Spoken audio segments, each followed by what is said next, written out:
तो फ्रेंड, आज हम बात करने वाले हैं फ्लिपकार्ट पे लेटर की कि जो फ्लिपकार्ट पे लेटर है वो कैसे काम करता है। तो जो फ्लिपकार्ट पे लेटर है वो आपको के सच में फ्री पैसे देता है या फिर आप लोग बिना पैसे दिए ही शॉपिंग कर सकते हो। इसका मतलब इसमें ब्याज लगता है या फिर नहीं लगता है, और अगर लगता है तो कितना लगता है, और अगर आप समय पर पैसे नहीं देते हैं तो क्या होगा। आपके मन में भी कई सवाल चल रहे होंगे, तो इस वीडियो को आखिर तक देखिए तो आपके सारे डाउट्स क्लियर हो जाएंगे। फ्लिपकार्ट से क्या क्या फायदे हैं पे लेटर से, तो फ्लिपकार्ट पे लेटर से क्या क्या नुकसान है, ठीक है। दोनों आज मैं आपको इस वीडियो के अंदर बताने वाला हूँ, क्योंकि आज मैं फ्लिपकार्ट पे लेटर की सच्चाई आपको बताने वाला हूँ। इस वीडियो के बाद आपको किसी और वीडियो को देखने की जरूरत नहीं पड़ेगी। तो नमस्कार दोस्तों, स्वागत है आप लोगों का हमारे यूट्यूब चैनल टेक संकेत सॉल्यूशन। तो आप लोगों ने फ्लिपकार्ट पर ऑनलाइन शॉपिंग करी होगी, तो आपने कहीं ना कहीं फ्लिपकार्ट पे लेटर का नाम सुना होगा या फिर देखा होगा। तो बहुत से लोग इसे देखकर कंफ्यूज हो जाते हैं कि इसे इस्तेमाल कैसे करना है और इसको इस्तेमाल करें या फिर नहीं करें। तो चलिए बिना समय बर्बाद करे शुरू करते हैं। तो पहले आप लोगों को समझना पड़ेगा कि फ्लिपकार्ट पे लेटर होता क्या है। तो सबसे पहले समझ लीजिए कि फ्लिपकार्ट पे लेटर जो है वो जादू या फिर फ्री का पैसा नहीं है।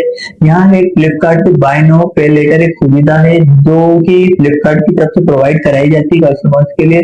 मतलब आप पहले सामान खरीदते हैं तो जो उसका भुगतान है, जो उसका पैसा है, वो आप बाद में भी दे सकते हो, ठीक है। यानी कि ये मान लीजिए आपकी जो बैंक अकाउंट है उसमें पूरे पैसे नहीं है वो सामान खरीदने के लिए, लेकिन आपके पे लेटर ऑप्शन अवेलेबल है, तो आप उस सामान को खरीद सकते हो और मतलब कुछ समय के अंदर वो जो पेमेंट है उसको आप बाद में भी दे सकते हो, ठीक है।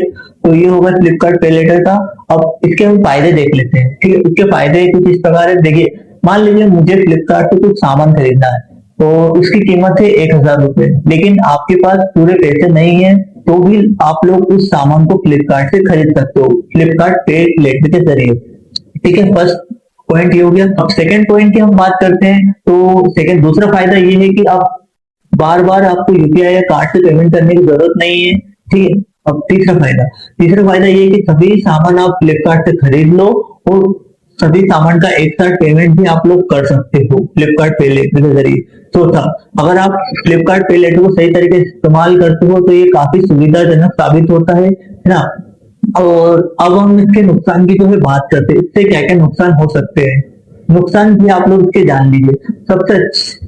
सबसे जरूरी हिस्सा ये है इस फ्लिपकार्ट पे लेटर का कि अगर आपने जरूरत से ज्यादा खरीदारी कर ली तो बाद में एक साथ बड़ा बिल भरना पड़ सकता है आप लोगों को, और तय समय पर अगर आप लोगों ने इसका पेमेंट नहीं लौटाया तो आपको लेट फीस, पेनल्टीज वगैरह लग सकती है। इसलिए पे लेटर का इस्तेमाल तभी करें जब आपको पूरा भरोसा हो कि आप समय पर उसका पेमेंट वापस लौटा देंगे, पेमेंट पे आप कर देंगे, ठीक है। इसका अब सबसे बड़ा क्वेश्चन ये आता है सब्सक्राइबर्स का, कस्टमर का, क्या इसमें ब्याज लगता है या फिर नहीं लगता है। तो इसका भी मैं आप लोगों को बता देता हूँ कि इसमें जो ब्याज है वो लगता है या फिर नहीं। यहाँ इस बात पर निर्भर करता है कि आपने किस प्रकार का पे लेटर विकल्प चुना है या आपने किस प्रकार का सामान लिया है, जैसे कि मोबाइल वगैरह, तो उस पर ब्याज वगैरह थोड़ा बहुत लगता है। या किस बैंक से आप लोग पेमेंट कटवा रहे हो उस बैंक पर ब्याज लगता है। तो ये सब आपको देख लेना है। लेकिन अगर आप भुगतान में थोड़ी बहुत भी देरी करते हो या फ्लिपकार्ट पे लेटर में पैसे लौटाने में आप थोड़ी भी देरी करते हो तो जो आपकी जो ईएमआई है उसमें ब्याज जुड़ने लग जाएगा, और उसका जो है पे लेटर का अमाउंट उसमें आपके एक्स्ट्रा चार्जेस लगने स्टार्ट हो जाएंगे। सबसे जरूरी सलाह दोस्तों आप याद रखिए कि पे लेटर सुविधा है, ये कमाई नहीं है। मतलब आपके लिए, मतलब आपको कुछ समय की राहत देती है पे लेटर, लेकिन आपको भुगतान तो करना ही है। अगर आज सामान खरीदोगे तो आज नहीं तो कल आपको उसका पैसा लौटाना ही है। इसलिए ज्यादातर आप सामान ना खरीदे, और खरीदे तो आप तो समझ के खरीदे, जितना खर्च करे उतना ही आप लोगों को चुकाना पड़ेगा, ठीक है। तो इस बात का आप लोग ध्यान रखें। उम्मीद है आप लोगों को फ्लिपकार्ट पे लेटर के बारे में पूरी जानकारी मिल गई होगी, है ना। तो अगर आपको जानकारी सही लगी हो तो आप हमारे वीडियो को लाइक और चैनल को सब्सक्राइब कर सकते हैं। मिलते हैं अगली नेक्स्ट वीडियो में, तब तक के लिए धन्यवाद।